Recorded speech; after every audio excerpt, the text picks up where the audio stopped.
Exercise 6.3 का 13 सवाल। एक त्रिभुज ABC की भुजा BC पर एक बिंदु D इस प्रकार स्थित है। कोण ADC बराबर कोण BAC है। दर्शाइए कि CA² बराबर CB इंटू CD है। देखिए ये त्रिभुज ABC ये पूरा त्रिभुज है और इस भुजा BC पर बिंदु D इस प्रकार है कि कोण ADC यानी ये कोण ADC बराबर कोण BAC यानी इस कोण के बराबर ये कोण है। और हमको क्या दिखाना है, CA² यानी इसका स्क्वायर करोगे तो यहाँ पर हो जाएगा आपका CB इंटू CD, यही हमको दिखाना है। तो आइए लगाते हैं। तो वही स्टेटमेंट हम यहाँ लिखेंगे। त्रिभुज ABC में, त्रिभुज ABC में भुजा BC पर बिंदु D इस प्रकार है। कोण ADC यानी ये कोण और बराबर कोण क्या है, BAC यानी इस कोण के बराबर ये कोण। ये हम दिया है में दिखा देंगे। तो यहाँ पर अब त्रिभुज BAC ये त्रिभुज पूरा लेंगे। अब त्रिभुज BAC यानी इस त्रिभुज में और त्रिभुज ADC में इस त्रिभुज में, यहाँ पर हम दो त्रिभुजों को दिखाएंगे। एक त्रिभुज है ये पूरा BAC और दूसरा त्रिभुज क्या है, त्रिभुज ADC। तो हम यहाँ पर ये दिखाएंगे कोण BAC बराबर कोण BAC बराबर कोण ADC यानी आगे लिख देंगे दिया है। अब देखिए हमने जो है कोण BAC यानी इस कोण को और कोण ADC यानी इस कोण को यहाँ पर दिखा दिया, दोनों बराबर दिया है। तो एंगल ये हो गया। और दूसरा कोण लेंगे कोण C भी दोनों त्रिभुजों में है।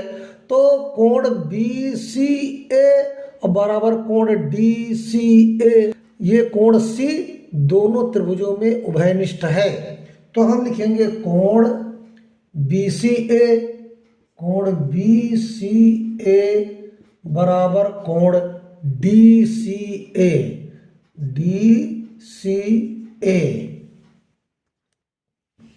फिर लिख दो उभयनिष्ठ कोण, उभयनिष्ठ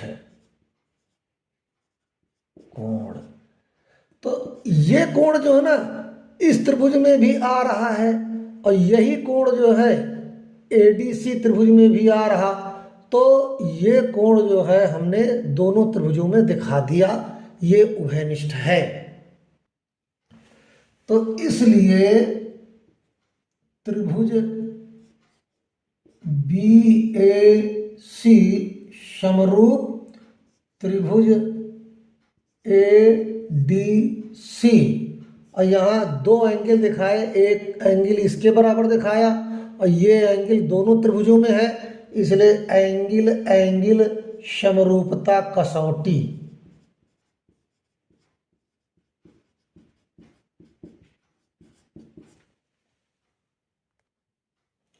तो हम जानते हैं त्रिभुज BAC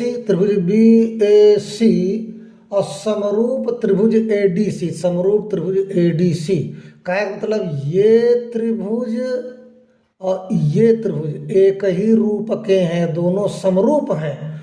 तो हम लिखेंगे CA, इसको लिख दो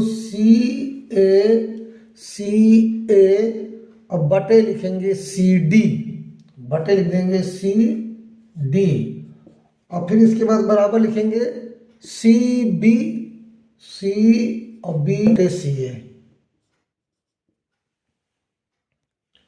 क्योंकि ये जो CA भुजा है, ये CA भुजा दोनों त्रिभुजों में मौजूद है, दोनों त्रिभुजों में उभयनिष्ठ है।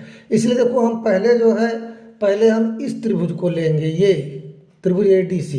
तो क्या होगा, CA लिखेंगे, CA लिख दिया। और फिर इसको हम यहीं तक लेंगे, इस त्रिभुज ये वाला त्रिभुज है इधर वाला, तो CD बटे CD फिर बराबर, फिर पूरे त्रिभुज को लेंगे, फिर CB और बटे फिर CA लेंगे।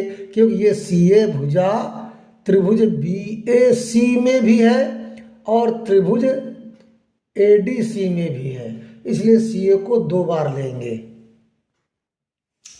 तो हम दोनों त्रिभुजों को हमने कवर किया, CA और बटे CD, फिर बराबर CB और बटे CA।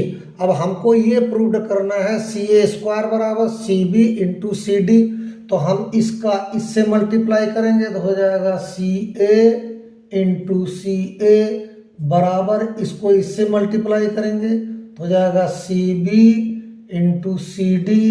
अब इसके बाद ये दोनों मल्टीप्लाई हो जाएगा तो CA² बराबर CB इंटू CD, तो हम लिख देंगे सिद्ध हुआ। कितना प्यारा सवाल था, और प्यारा प्यारा लाइक कर दीजिए, कमेंट कर दीजिए, जिससे अगली नोटिफिकेशन आप तक पहुंचती रहे। हम डेली वीडियो आपके लिए एक NCERT मैथ की डालते हैं। धन्यवाद बच्चों, थैंक यू।